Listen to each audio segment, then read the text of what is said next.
What keeps you going? Where do you get your motivation? Whether you just want to be the best you can be or the best there ever was, we're here to keep you inspired. Conversations with today's top fitness influencers, coaches, athletes, and bodybuilding professionals.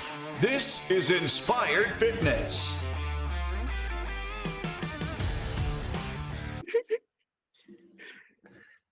Welcome back to another episode of the Inspired Fitness Podcast. I'm joined again today by my co-host, IFBB Pro, Kimberly Helm, along with our very special guest, Dr. Jena Gatses. Dr. Jena is an expert in all things human body, including physical therapy, corrective exercises, as well as strength training and sports performance. Dr. Jena, thank you very much for being here. It's good to see you. Good to see you too. Thank you guys for having me. Absolutely. So to kind of set the stage, Kim, you and Dr. Jena have known each other for years. Yes, we have. We've actually, I was trying to think of how many years it's been. I know. But it's been at least 12, right? Because I Crazy. knew before I moved, I know. It's Yes. probably been closer to 15 years. Yes. Yeah. How crazy. Fantastic. So I know Kim's been in Unbelievable. the fitness space for the entirety of that time. So Dr. Jena, why don't you give us a little bit about your background? How do you find yourself in this space?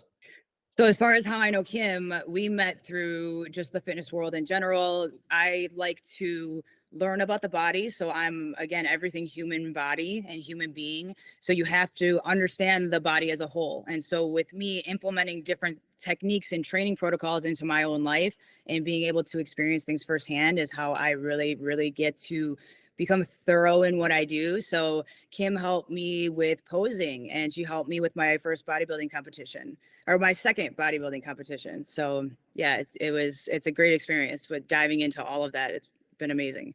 And another one after that too. I did bikini though that time. Yes.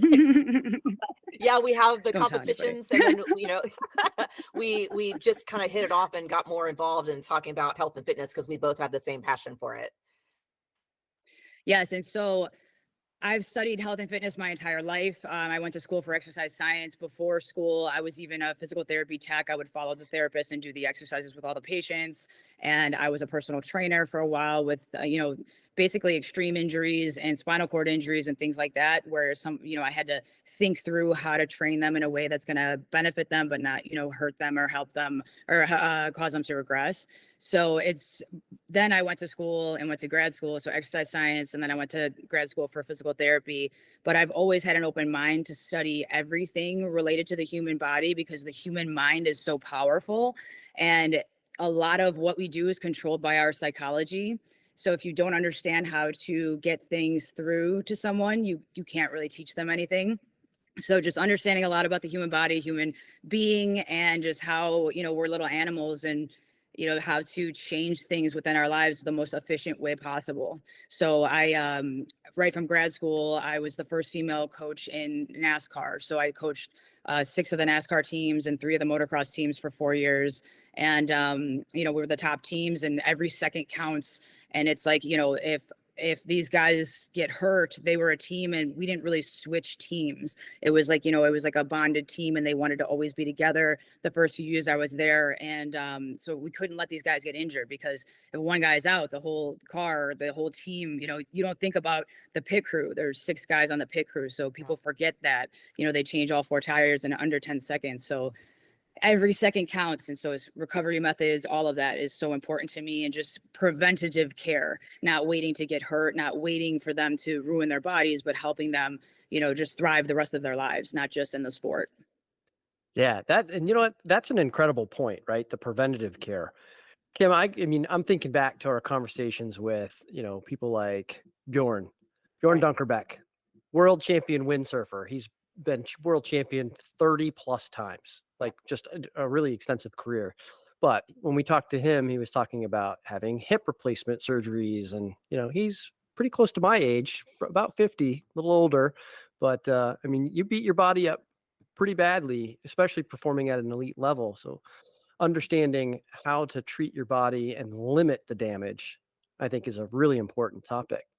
And it's something we don't really look at in our society because it's not as profitable as, you being hurt all the time and coming back for more. So, I really try to, I see how much we're limited in what we know as far as preventative care. And, I've had surgeons internally see something. They were like, what do you do for a workout? Because you broke your bone. It was a mountain biking accident, and it was an older gentleman. And it was the surgeon for the Kings, the LA Kings. And he's like, you broke the clavicle in half. He's like, but it just stayed there. He's like, it didn't move. So usually, it'll go stab the pec or puncture the lung. And he's like, it just stayed there. And he's like, I don't understand. And he wanted to meet me.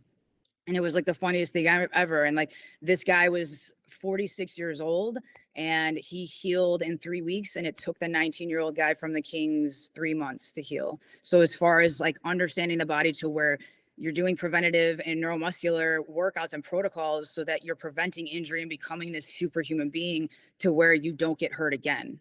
And even if you do get hurt, the recovery is ridiculous. It's so quick.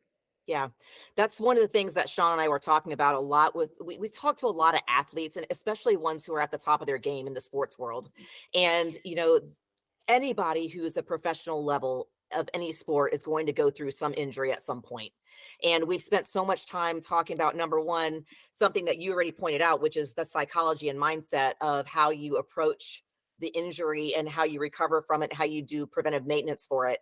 And then number two, which is also, what do you do as far as nutrition is concerned, as far as recovery is concerned? Does it make sense to have a methodology that suits your body, especially as you age? That's one thing that we've seen. We've talked to athletes who are in their teens, Sean, and then some who are in college. And then we've talked to some who are older athletes. And I say older athletes in the professional athlete world, 40s, 50s is older. And those athletes who have sustained multiple injuries over and over again, and yet because they have learned how to heal in their sport, because they've learned the right ways of doing things, which it sounds like you also did a lot for, especially with NASCAR. Now you've moved on to other areas and other sports. It sounds like you can also talk to us from the perspective of, how do you go into something like that? How do you start that whole process of making sure that you're in a preventative maintenance system and process?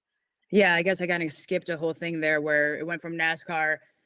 I was with NASCAR for so long, and then I've always wanted to work for myself, and I was doing a lot for one person in NASCAR. So I came out to LA and I started helping all these people, and then created an entire business out here.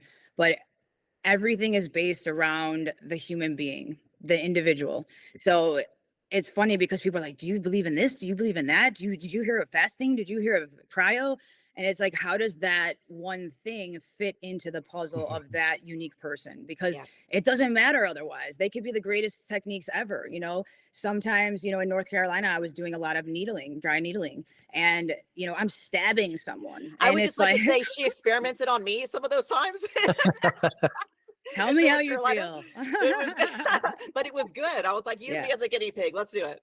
And that's the thing is I research these tools, and I go out and I look for different tools and it's all about, I tell everyone, I'm just manipulating you. So it's all about, how can I manipulate your nervous system to get rid of the barriers that are blocking you from healing? Because the body is unbelievable. It can heal on its own if you just set it up for success. So if you create an environment that's successful, and it's not just you taking from the body at all angles, burning both ends, then your body is like a machine. So people go from being injured and like, hey, I think I need this replacement. That's the only offering when you go to, some medical surgeon, because that's all they're conditioned to learn, literally, are those techniques. So it just, that right there, that little crutch can psychologically manipulate someone to feel like they can't succeed anymore, and they'll hold on to that. So just helping people understand they're more powerful than they think, and then they realize, and that the basic foundations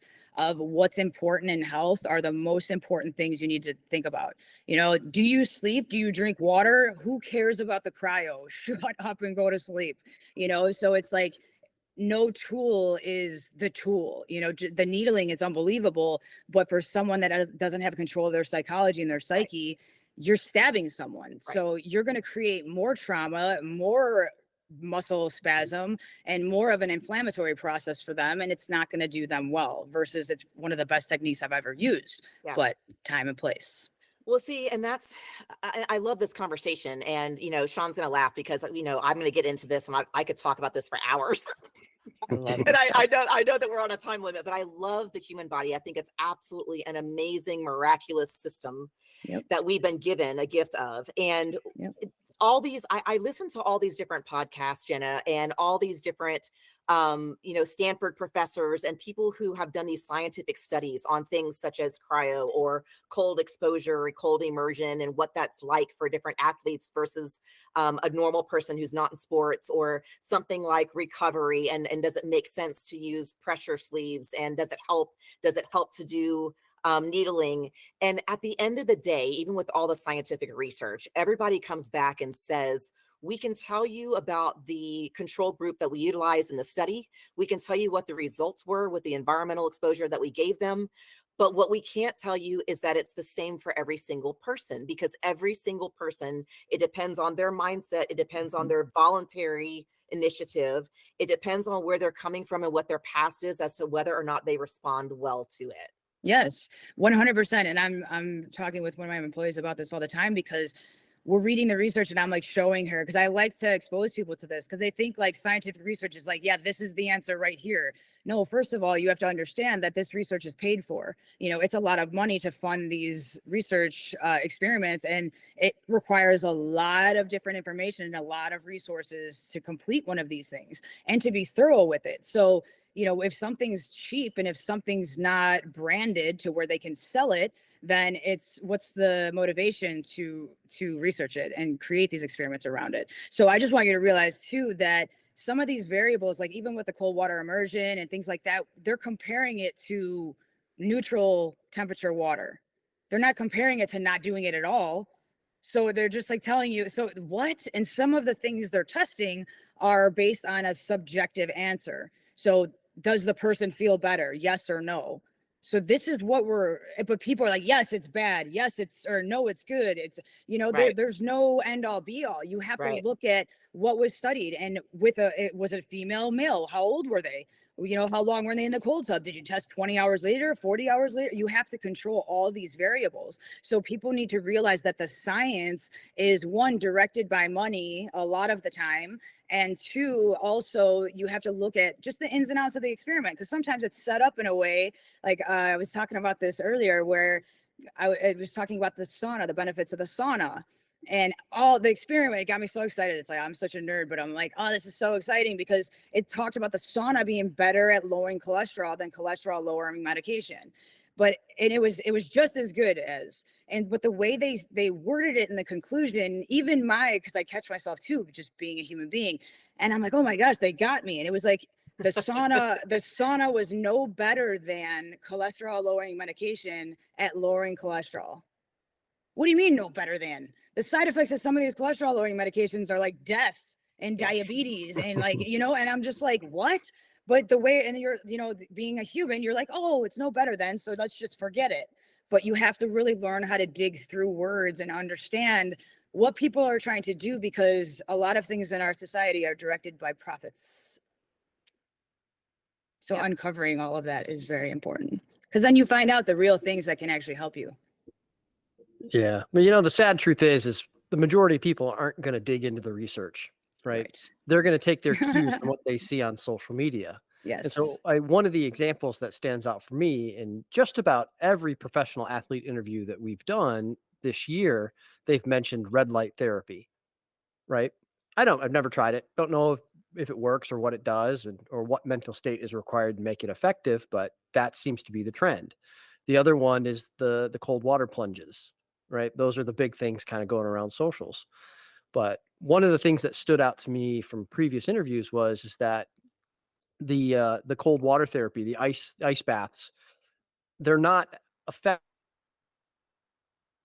for people who are in the process of building muscle, but they're extremely effective for performance athletes, right? Yes, but also it depends on when they were performing. And so if they just went in the cold water, yes, it shows that it messes with their acetylcholine and with the neurotransmitters that help them fire a muscle. But then did they test the next day? Because it actually said that it helped with DOMS 24, 48, and 72 hours after. Right. So it's like understanding those little variables really help you. Yeah, you do not do it right before you're going to go out and perform, for sure. But it's not necessarily completely bad right after strength. It's just time and place again for that individual. Just don't perform Yeah. right afterwards. And that's what you'll never get, right, from those 15 or 30-second social media clips, Yes. right? It's either Right. do it or don't do it. It's not when or why or how long or, Right.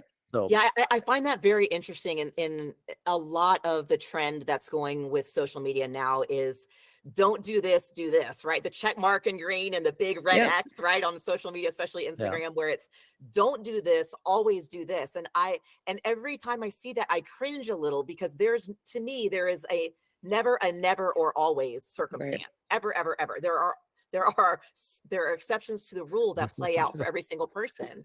100%. So it's just, I find that it's very interesting, but I understand what they're trying to go for. And a lot of people don't even realize what they're doing when they're doing it. And then there are other people who are fully recognizing the marketing aspect of it.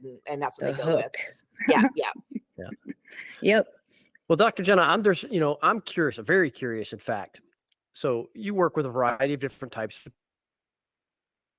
sizes and different frames of mind.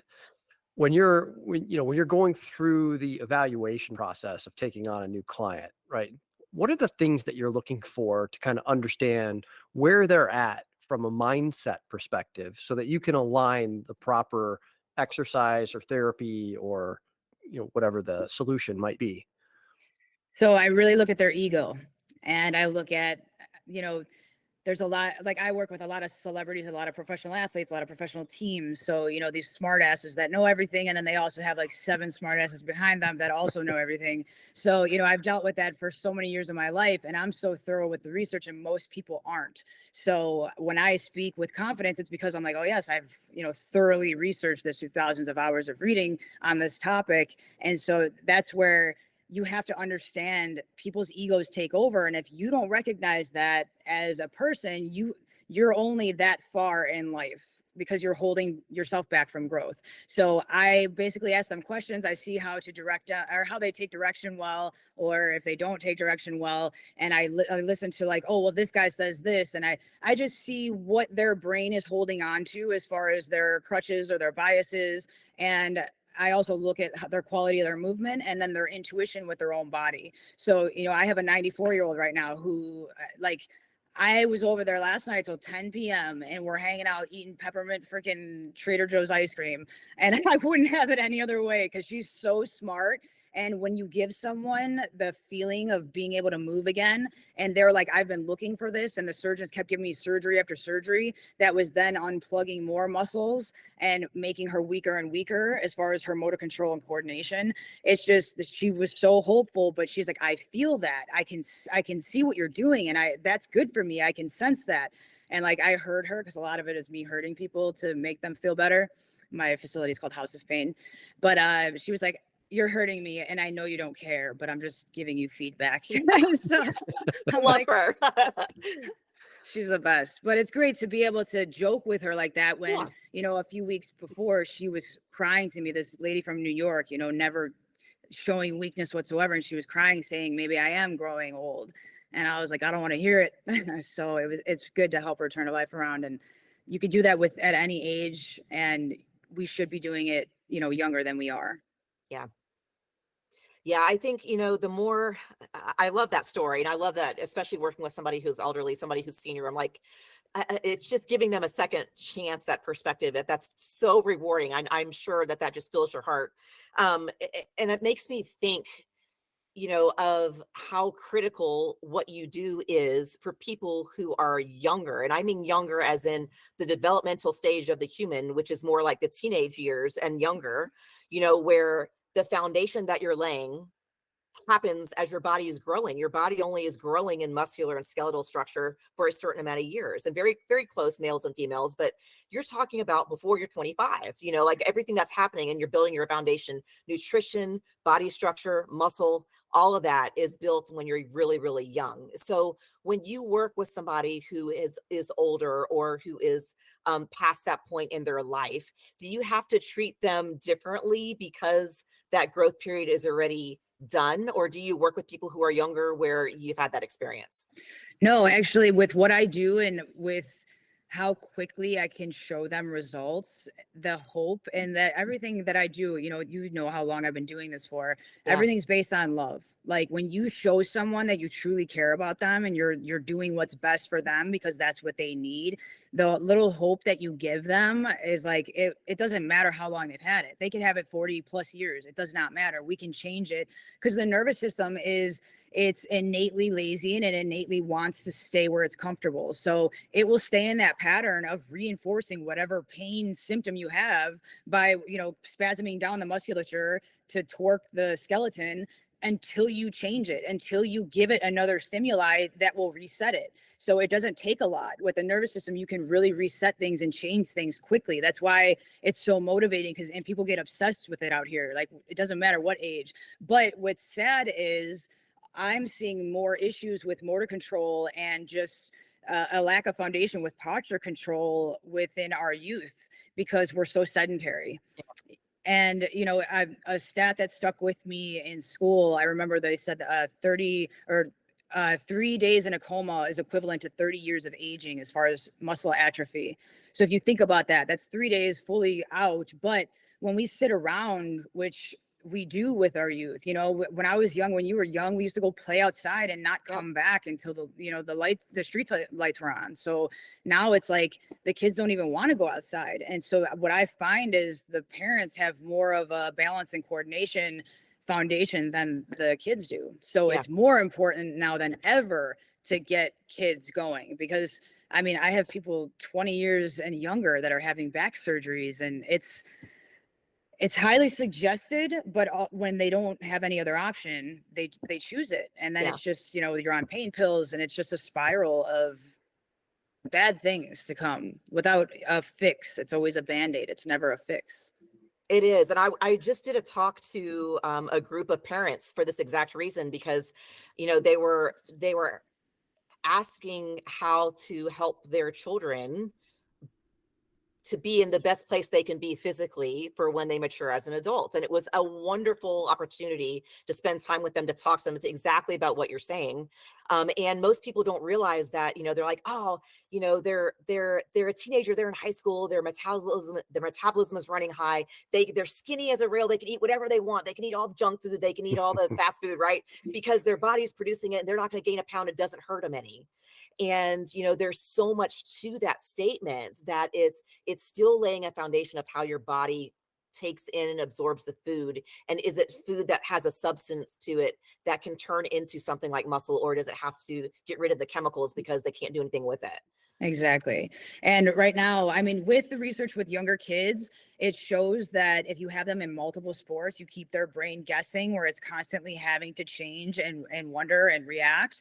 That is the best for children. Doing one sport and only having a kid in one sport, their body becomes efficient within that motor control pattern, and it actually shows it sets them up for injury later in life because that's all they know. So you want to just constantly be changing and doing like different sports at all times and different mechanisms of, introducing different forces and impacts on the joints. But with the nutrition, that's a whole different ballgame, because what's sad is, in the US, it's unbelievable what is considered food.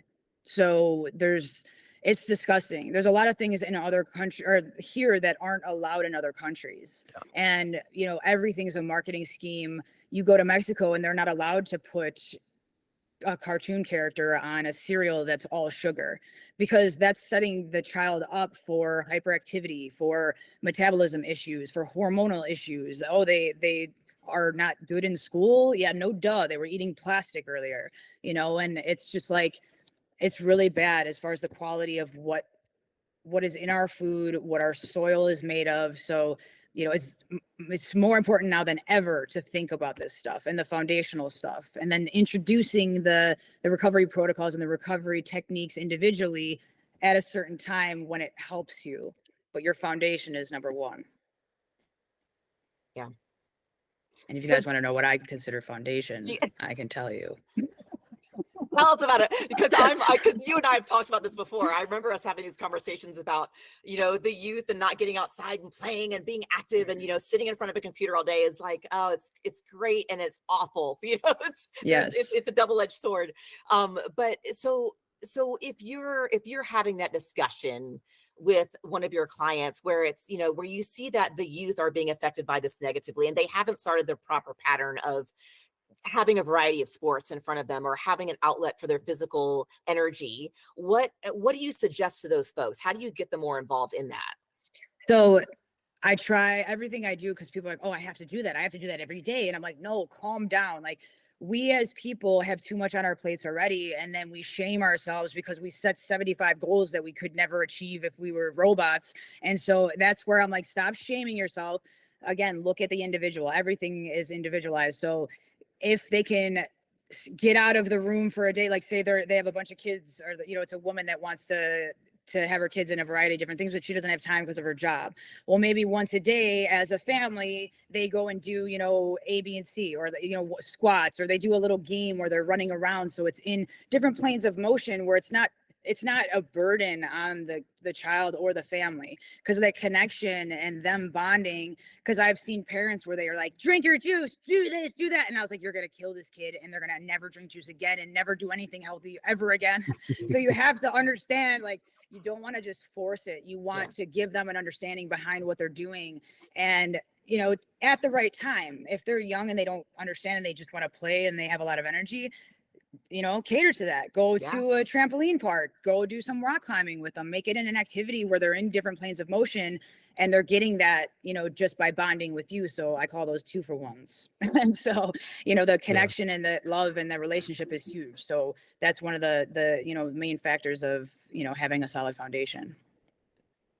You guys have both hit on like the nutritional aspect, particularly in children, and it's something that stands out for me, right? So Jenna, have you looked at like the nutritional to physical issues with many of the preservatives and other things that we're adding into our foods? One for me in particular is red dyes, right? We have a young child who, when he eats foods that has that red dye in it, it generates noticeable hyperactivity.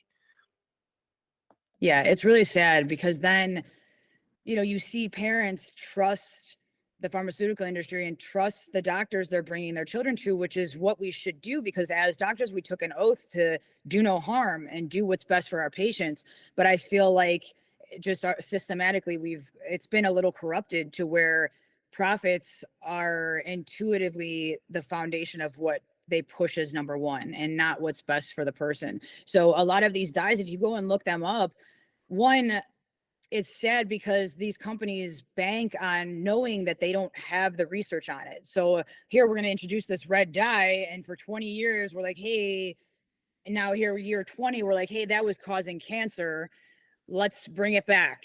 But they didn't have any research on it, so green light until we have the research 20 years later, and then we're like, sorry, our bad. Like, everyone thinks that research is really controlled and that they're testing these things certain ways, which they used to, but now I feel like the protocols have changed behind that too. And it's a little more lenient, and it's scary because these things they're putting in food are carcinogenic, and they're causing these problems with hyperactivity because the system is not operating correctly, because the environment that we were talking about earlier is faulty. So that's what they're growing up on, and all of their systems are now taxed way more than they should be because of introducing something that they think is safe. So beyond the red dye, the mom goes to find an answer about why the kid is hyperactive, and they put them on these drugs that are methamphetamines and things that are toxic drugs. So, and it's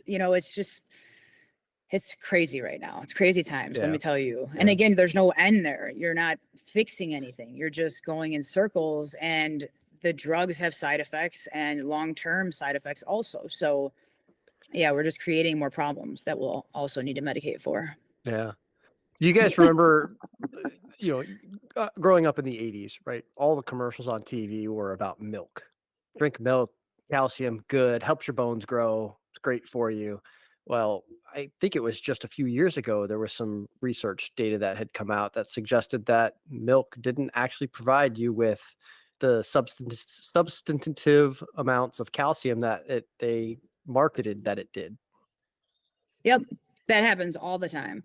And whenever there's a consensus across the media board, I always go and look up what the facts are, because I'm like, what are they doing? Because they're marketing something for some profitable reason. And, there's a lot, even our food pyramid, it's based on the cholesterol. Do you know that they found that cholesterol is actually not bad for people, and that women, it's actually been found to be good and beneficial for women? So a lot of the things that we've been told are based on, the cholesterol one is one research article from like 1980.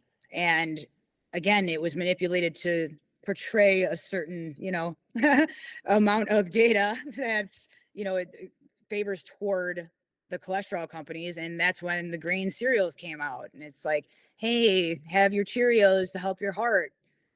It's the last thing you're doing with your Cheerios there. So, but it's really sad. It's scary. It really is scary. And the challenge is that there's a downside to everything, and it's just a matter of, at some point, we could sit here and say, a lot of times a lot of scientific studies, some of them are trying to accomplish something good, and maybe they make a statement and it gets spun out of control, and before you know it, it's changed 27 times. And milk has come full circle. Like when I was a kid, to your point, Sean, like milk, we drank milk every day. It makes your bones strong, it's healthy, and and it was good. And I've heard the same thing about eggs. I've heard the same thing about bread. I've heard the same things about different carbs. Now it's like, carbs aren't friendly and don't eat them. And there's so much information out there, and there are so many nutritional plans and diets out there, and they all probably work for somebody. There's somebody who does well based off of whatever that person's history is, whatever their genetics are, whatever their mindset may be, that it may cater to them and do well, but that doesn't mean it does well for the majority. And when we look at the content of our food, and that, as bodybuilders, the bodybuilding world, we're eating a ton of protein every day, and we look at the quality of that protein. Are you eating chicken and meats, 6 times a day? If so, and you're eating the ones that are injected with all kinds of who knows what, hormones and chemicals, that's being passed on to us through that food, so it, at some point, I don't know that there is the perfect answer. Even the fish in the sea now are so congested with microplastics and everything, that it's just, there's just, the more that we progress in society, the more challenging it is to find something pure. Everything now is tainted to some extent. And so it's hard to move forward when you don't know which way is the right direction. And at some point you have to just go, I know that these things aren't the best, but they're the best of what I have access to, and then how do you move on from there? Right. And that's the thing, is I never want to create fear, because fear is something that lowers your immune system, and it doesn't do anyone any good. So I like to educate, to be aware of what's going on, and to understand what choice to make. I tell everyone, sometimes you want an Oreo, just eat the damn Oreo. The stress you give yourself not eating the damn Oreo is going to mess you up. Eat the Oreo. I like it. As long as it's double stuffed. No, but so that's where you pick your battles. And it's like, one, from a standpoint of where I come from, where I can actually make a difference. When I look at things, again, the quality is everything, because milk used to be good until they started doing factory farming. And, as humans, we have to be held accountable. Otherwise, when we don't keep ourselves in check, we get out of hand. And that's what's happened to our farming supply and just our food in general is, now it's like, if mass production, it's disgusting. Like if you knew, and then the regulations behind the food, there's like 12 roaches that could be in your food, like the regulations behind it. If people only knew what is like how regulations are done, and and then the education or the regulatory bodies have profits within, or they have patents and things within it's a conflict of interest basically, and it's not supposed to be, but they found a loophole. So as far as being informed, yes, be informed, but I feel like if we all just realized how powerful we really are and came together and looked at the FDA and looked at the World Health Organization, which, like, I always say this when I speak now, I'm like, if I go missing, what happened. But you look at those organizations and they're set up for money. They're corporate companies, and they've gotten out of hand, and people put blind trust into them. And it's beyond me, because they've proven time and time again that they want nothing to do with helping people, and it's unreal. So I think if people just woke up and didn't care about the flashy things and the brands and all that superficial shit that's thrown in our faces all day long, they would see like, wow, they're doing that over there, and if we just said something, we can change that. Because the pesticides and things that are being put on our products, and it's leaking off into the water, and there's so much going on where this was never a thing when we were younger. Right. This is all happening with Mr. Bill Gates himself and all his companies that are trying to create a profit, and at the detriment of our world, literally. And then they're the ones telling us about climate change and being better for the environment. Yeah, sounds about right. So just waking up to that, and like I said, understanding the human psychology behind it. Because when you look at experiments with these pesticides, I saw an experiment with this scientist where he introduced the pesticide from Roundup to male frogs. Mm-hmm. So the male frogs started developing female parts, and then they started mating with the other male frogs in the experiments and having eggs with the frogs. Yeah. So when you think about that, and think about if that's doing, if those pesticides are doing that to frogs, what are they doing to us? Yeah. And that's on everything from oats, everything, when you say Absolutely. eggs, milk, all that, and they're all patented too. They're even trying to patent seeds where they die after a year, so you have to buy more. And again, we don't have any research on those seeds. How do they interact with the body? They're synthetic, but don't worry about that until 20 years from now. Yeah. Well, at the risk of turning towards politics, it was Alex Jones got just railed in the media for his "Make the Frogs Gay" speech, which is my gosh, the same reference material you just brought up. It is. I'm telling you, he doesn't help himself any. Let's just say that. But when I saw that clip of him saying that, I'm like, but that is the experiment. That's what they were using. It was atrazine was the pesticide. So, this is a real experiment, and he was just passionate behind it, I guess. But it's crazy that can actually happen. But when you introduce a toxic chemical that's not supposed to be ingested by the body, and people also think that the skin is not an organ, so putting things on our skin is not a big deal. Yes, it is. Everything you put on your skin is your largest organ, is being absorbed into the body. So all of these makeups and things, again, they're banned in other countries, these ingredients in these makeups, but all, the companies out here they're like, hey, they're not banned in the US because no one even knows what's going on in the US. So let's turn a profit. And that's what's happening. Yeah. A lot of the, I think it's very Turning common. the frogs gay. That's going to be a thing now. It's, what's kind of funny is you're talking about the frogs, and I'm thinking about, I'm thinking about that, and I'm thinking about turtles. And I volunteer a lot with all kinds of conservation groups and rescues and all this with the animals. And there are turtles that we see quite frequently who, because they walk through people's lawns to get to water and creeks and things of that nature. And now they're developing all these cysts and these tumors on their body because they're walking through lawns that are treated with chemicals and fertilizer for the pretty green lawn. And, I think the hazard for humans is that we go, oh, well, that's not happening to us. That's not us. I don't live in the country. That's not us. Right. And then you think, I personally sit outside all the time. I sit in the grass all the time. My dog goes to the grass all the time. Kids play in the grass all the time. It's more effective than what we think it is. We think that we're safe, that it's not happening to us.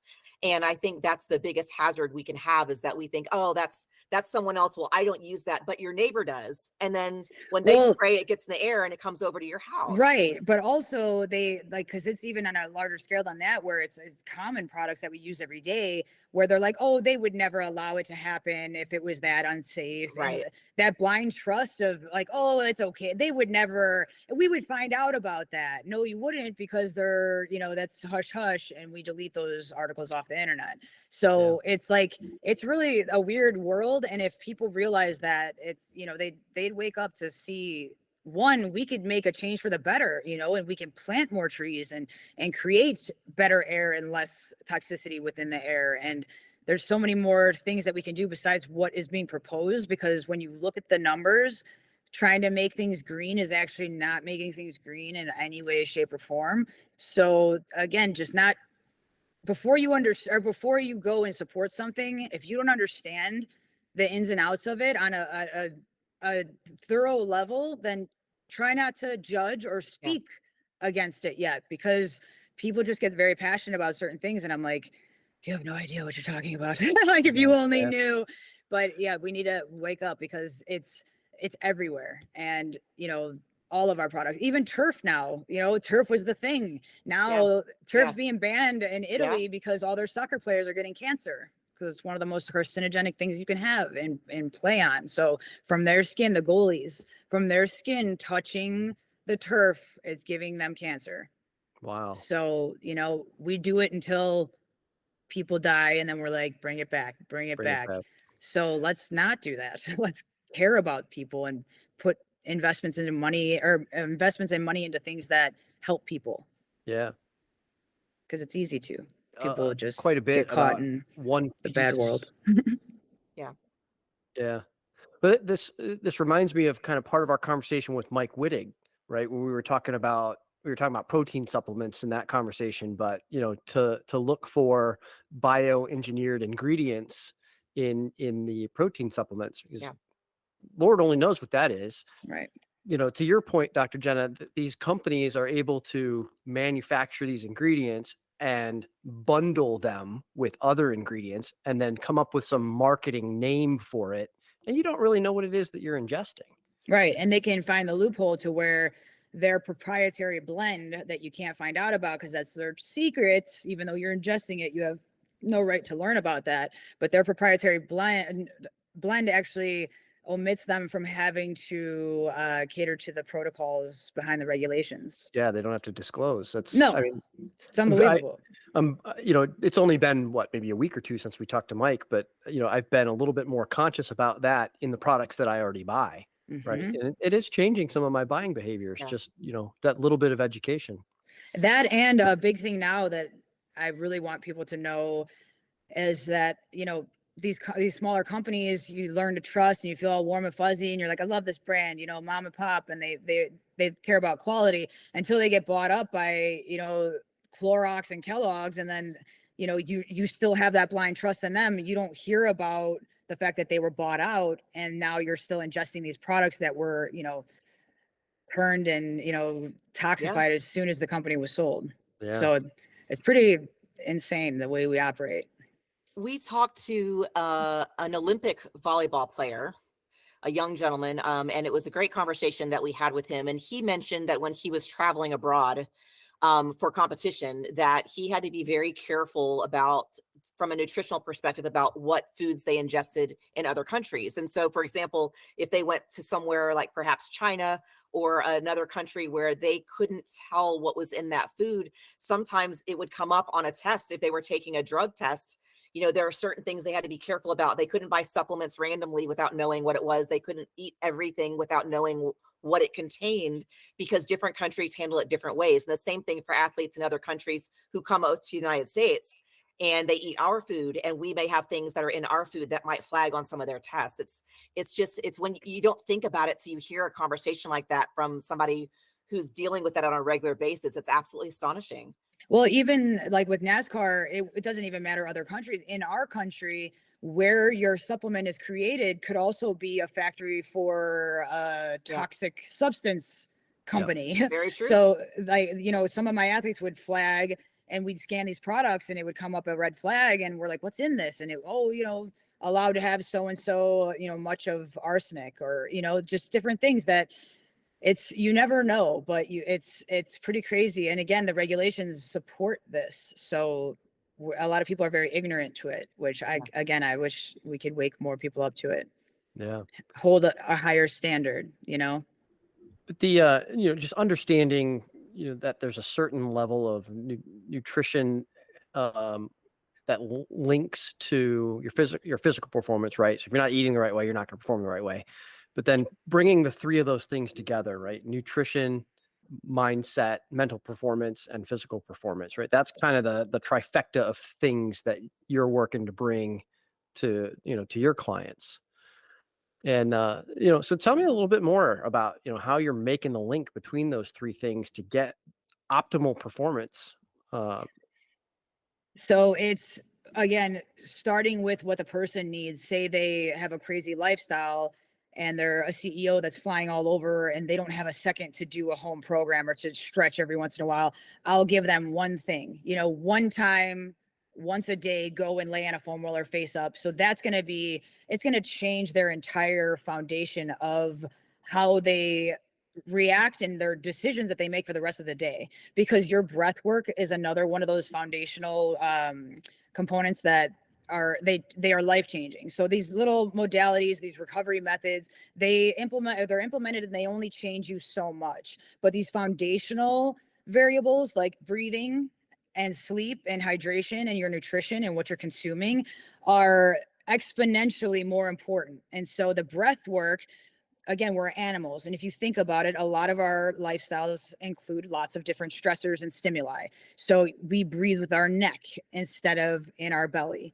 So we're supposed to breathe with our diaphragm. And if I notice, or if I look at my patients when they come in and they're breathing with their neck, one, I know they're stuck in a fight or flight response. So as far as recovering memories and thinking about things and being creative, they're not going to be as efficient as they can be. So implementing different things that can change them on a large scale where they are right then. So if you think about it, when you're in fight or flight, you're supposed to use your neck muscles as your accessory muscles. So when you sprint and your lungs need a little bit more air, your neck muscles lift your ribs a little bit more to help you get as much air in as possible.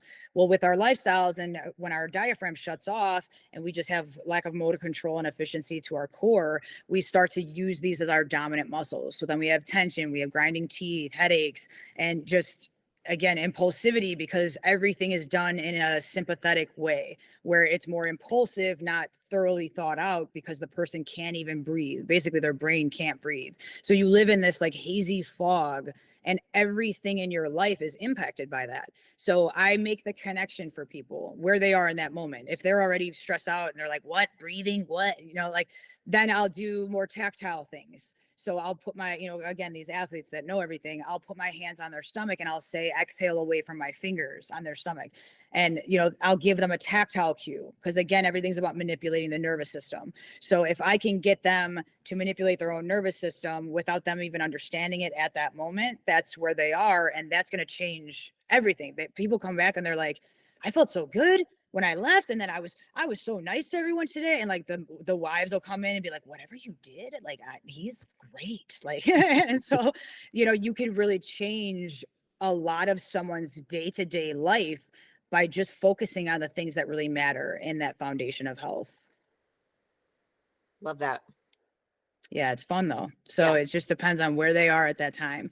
But say it's someone that's like a nerd, and I'm like, they love it and they've been doing everything. They're like that top 1% that thinks about everything. Then I'm like, all right, so let's get into like the details of what we can really do to change, Right. So with the sauna, with the contrast bath, say, they want a day of recovery. What should they do? So the hyperbaric chamber is another thing that's like the gold standard of recovery. If you're going to think of anything outside of those foundational things I talked about, the hyperbaric chamber should be number one, because it's basically hyperoxygenation. And I used to work in the ICU, and one of the most expensive and money consuming injuries is a bed sore. So when people are sitting in the bed for a long time, they get this hole in their skin from rubbing on the sheets, and it's common in the geriatric population, but these wounds can go down to their bone, and they're very hard to heal because they have to sleep on, and still have their butt or their back on the bed. So Right. they're one of the hardest things to heal. Hyperbaric chamber is the only thing that heals it. So if you have anything going on, and they're all anti-aging too. So when you're preventing your body from being toxified by free radicals, you're preventing wrinkles.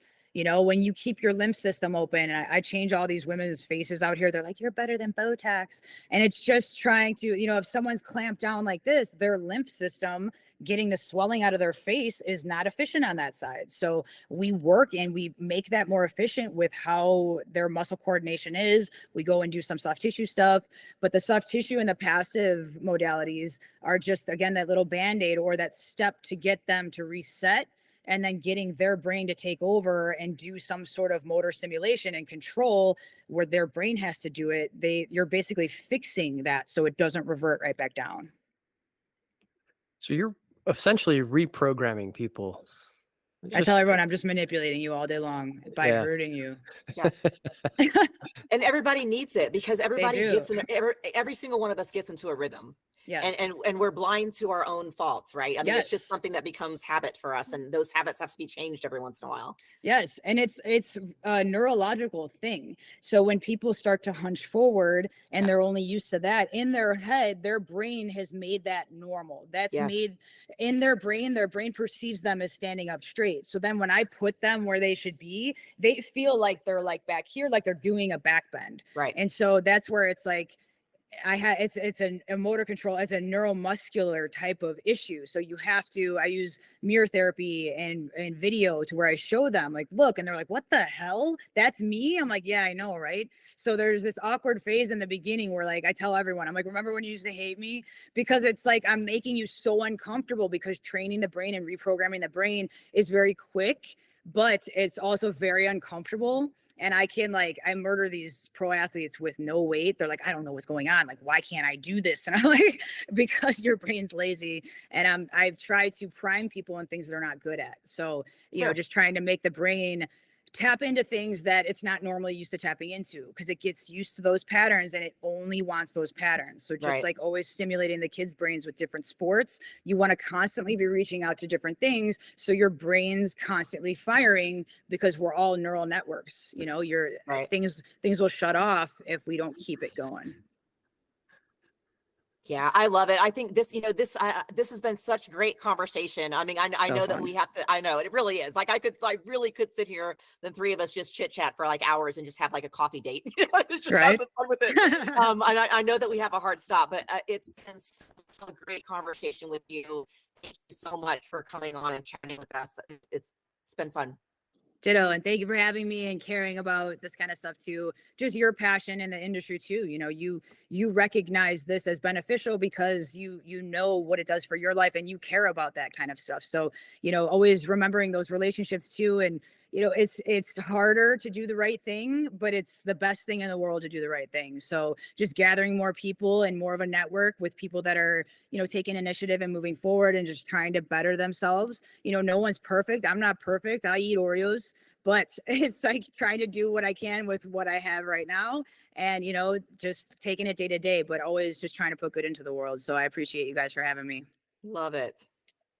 Yeah. Very nice. Very nice. Well, listen, Jena, thank you very much once again. Really great stuff. I would like to catch up with you again, down the road if we can work out a schedule. But until then, everyone, join us again next time on the Inspired Fitness Podcast. We wish you a healthy mind, a healthy body, and healthy habits. We'll see you next time.